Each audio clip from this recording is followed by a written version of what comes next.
Selamat pagi semuanya.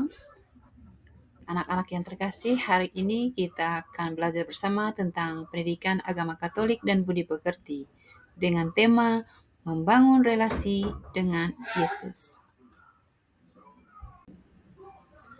Sebelum kita melanjutkan pelajaran kita pada hari ini, baiknya kita bersama-sama untuk berdoa. Ibu awali doa kita dengan tanda kemenangan Kristus. Dalam nama Bapa dan Putra dan Roh Kudus. Amin. Ya Allah, Tuhan yang Maha Pemurah dan Maha Penyayang, kami mohon kepadamu berkah dan bimbingan dalam pelajaran yang akan kami mulai ini. Bukakanlah hati dan pikiran kami agar dapat menerima ilmu dengan baik. Jauhkanlah kami dari segala kesulitan dan berikanlah kami kemudahan dalam memahami setiap materi yang diajarkan. Semoga ilmu yang kami peroleh dapat bermanfaat bagi diri kami, keluarga, dan masyarakat. Namamu kami puji, kini dan sepanjang masa. Amin. Dalam nama Bapa dan Putra dan Roh Kudus. Amin. Baik, pada kesempatan kali ini, hari ini, kita akan belajar bersama-sama tentang membangun relasi dengan Yesus. Tujuan yang mau kita capai dalam pembelajaran pada hari ini ialah agar peserta didik atau kalian semua atau kita semua yang hadir di sini mampu memahami berbagai aktivitas untuk menjalin relasi dengan Yesus, sehingga kita semua atau kalian dapat mewujudkannya dalam kehidupan sehari-hari. Ya, di sini Ibu menampilkan dua gambar yang berbeda. Kita lihat gambar yang pertama.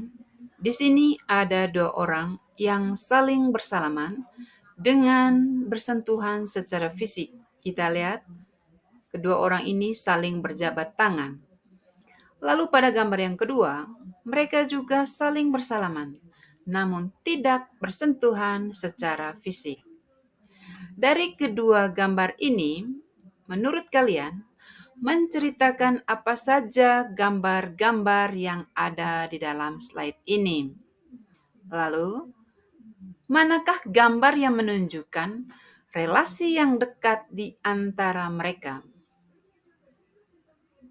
Di sini dikatakan bahwa seseorang dikatakan memiliki relasi yang dekat dengan orang lain ketika dia sangat mengenal siapa orang tersebut dan dapat mengasihi dia seperti dirinya sendiri.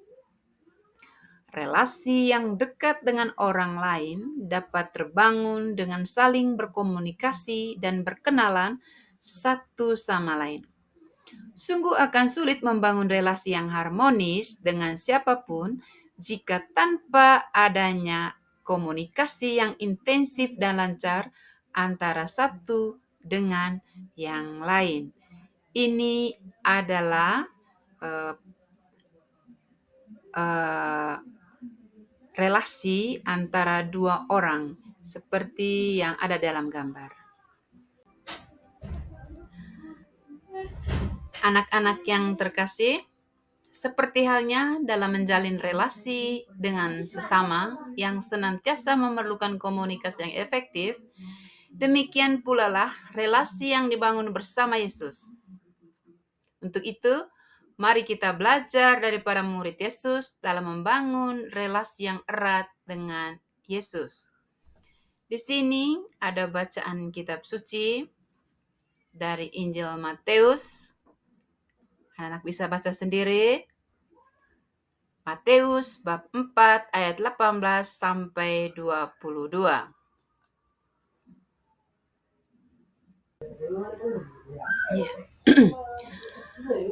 Bacaan kedua juga kita lihat dari Ibrani bab 10 ayat 22 sampai 25.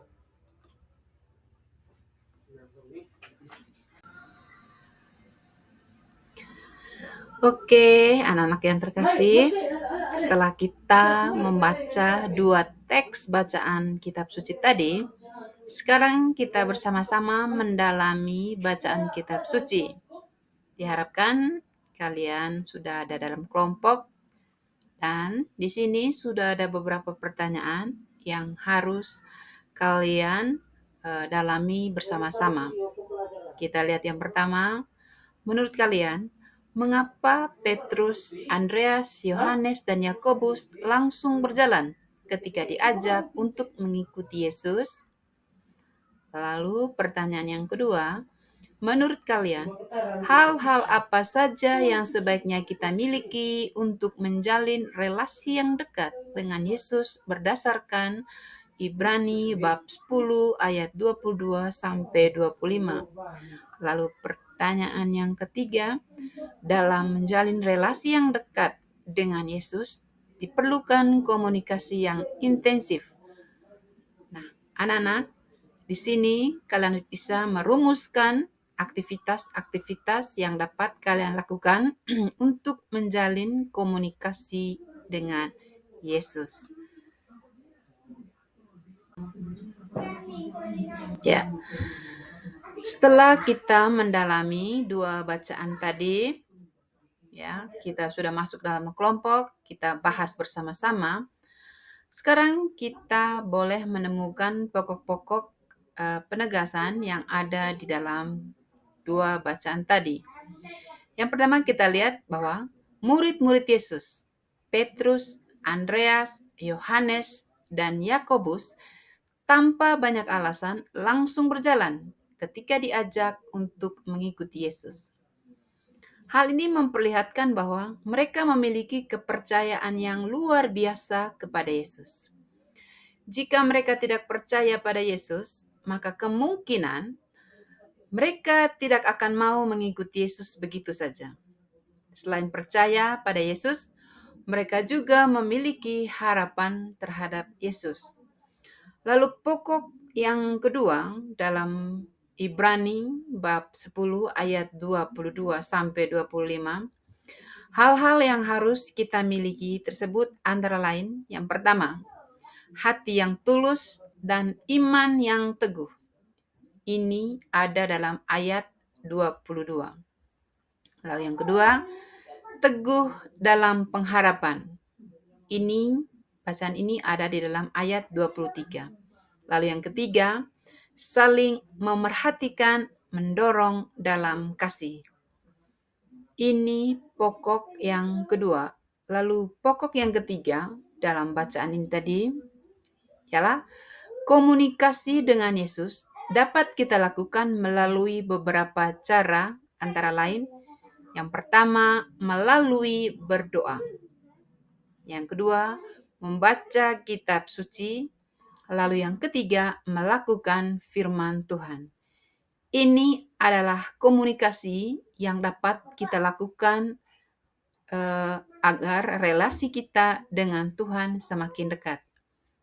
Yang pertama tadi melalui berdoa, yang kedua membaca kitab suci, lalu yang ketiga melakukan firman Tuhan.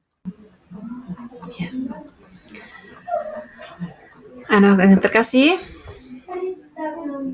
di sini Ibu mau mengatakan bahwa kita dapat menjalin relasi dan kedekatan dengan Yesus melalui relasi yang harmonis dengan sesama tanpa membedakan suku, agama, golongan, dan latar belakang lainnya.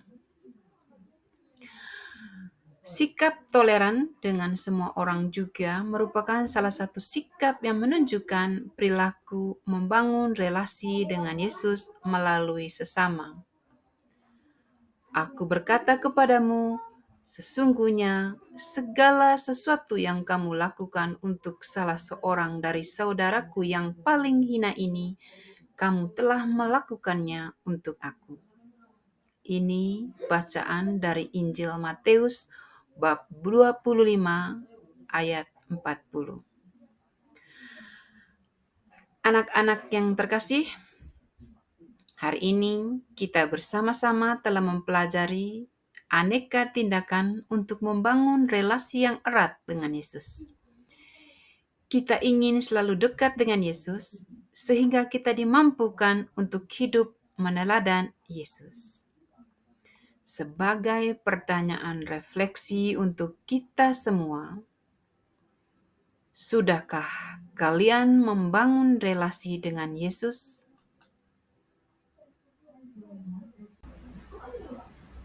Ya. Anak-anak yang terkasih, setelah kita mempelajari tentang hubungan atau relasi dengan Yesus, Ibu rasa untuk pelajaran kita pada hari ini sampai di sini dulu. Semoga anak-anak bisa menerapkannya dalam kehidupan sehari-hari. Bagaimana cara yang terbaik agar hubungan atau relasi kita dengan Tuhan terjalin dengan baik. Karena itu, di akhir pelajaran kita pada hari ini, kita tutup dengan doa. Karena itu, Ibu menutupnya dengan tanda kemenangan Kristus. Dalam nama Bapa dan Putra dan Roh Kudus. Amin. Ya Tuhan yang Maha Pengasih, kami bersyukur atas kesempatan yang telah Engkau berikan kepada kami untuk belajar dan menambah ilmu pada hari ini. Terima kasih atas bimbingan dan hikmat-Mu yang telah menyertai kami selama proses pembelajaran. Semoga ilmu yang kami peroleh dapat bermanfaat bagi kehidupan kami dan orang-orang di sekitar kami. Kami juga memohon agar Engkau senantiasa memberikan kesehatan dan semangat kami untuk terus menuntut ilmu. Lindungilah kami dalam perjalanan pulang nanti, dan anugerahkanlah kami hari esok yang lebih baik. Amin. Dalam nama Bapa dan Putra dan Roh Kudus. Amin.